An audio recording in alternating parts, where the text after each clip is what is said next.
বিরাট কোহলি প্রেমানন্দ মহারাজজির কাছে গেছেন। হ্যাঁ বন্ধুরা, আপনারা ঠিকই দেখছেন। টেস্ট ক্রিকেট থেকে অবসর নেওয়ার পর তিনি আর কোথাও যায়নি। হয়তো গৌতম গম্ভীরের সাথে কোনো মনোমালিন্য হয়েছে, সেই কারণে হয়তো তিনি ছুটে গেছেন শ্রীধাম বৃন্দাবনের পূজনীয় প্রেমানন্দ মহারাজজির কাছে। প্রেমানন্দ মহারাজজি তাকে বলেন যে দুঃখ তোমাকে কে দিয়েছে সেটা ভেবো না, তুমি কখনো তোমার মনকে আত্মাকে কখনো দুঃখ দিও না, তাকে সবসময় সুখে রাখো। এই জড়জগতে সবাই তোমাকে দুঃখ দেবে, কিন্তু তুমি নিজেকে কখনো দুঃখ দেবা না। তারপরে বিরাট কোহলির চোখ থেকে টপ টপ করে জল পড়ছিল।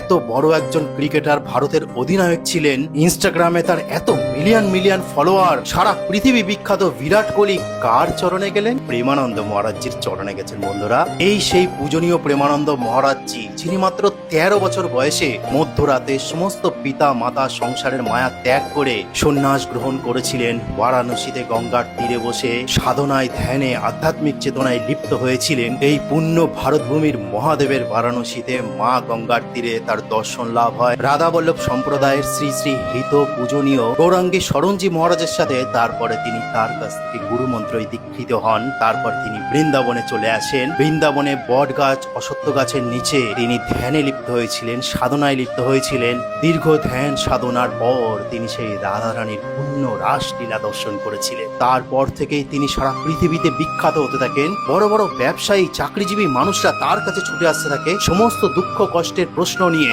তিনি এমন ভাবে তার প্রশ্নের উত্তরের মাধ্যমে সমাধান দিয়ে দিতেন, সেখান থেকেই সবাই তাদের জীবনে বাঁচার একটি নতুন আলো দেখতে পায়। ঠিক সেই কারণেই এত বড় সেলিব্রিটি বিরাট কোহলি, এত বড় ক্রিকেটার, দেখেন কার কাছে ছুটে গেছেন? প্রেমানন্দ মহারাজজির কাছে ছুটে গেছেন। বন্ধুরা, হ্যাঁ, এটাই সেই পূর্ণ ভারতভূমি, যেখানে যুগে যুগে বিভিন্ন মহর্ষি, ঋষি, মণি, ব্রহ্মচারী আমাদের ভারতবর্ষে বিভিন্ন তাদের আধ্যাত্মিক জ্ঞান দিয়ে গেছেন, শিক্ষা দিয়ে গেছেন। কিন্তু আজ এই কলিযুগে দাঁড়িয়ে সবচেয়ে প্রসিদ্ধ কোনো যদি মহারাজ হয়ে থাকেন, তাহলে এই প্রেমানন্দ মহারাজ, যার কাছে এই আধ্যাত্মিক জীবনের সমস্ত প্রশ্নের উত্তর লুকিয়ে আছে।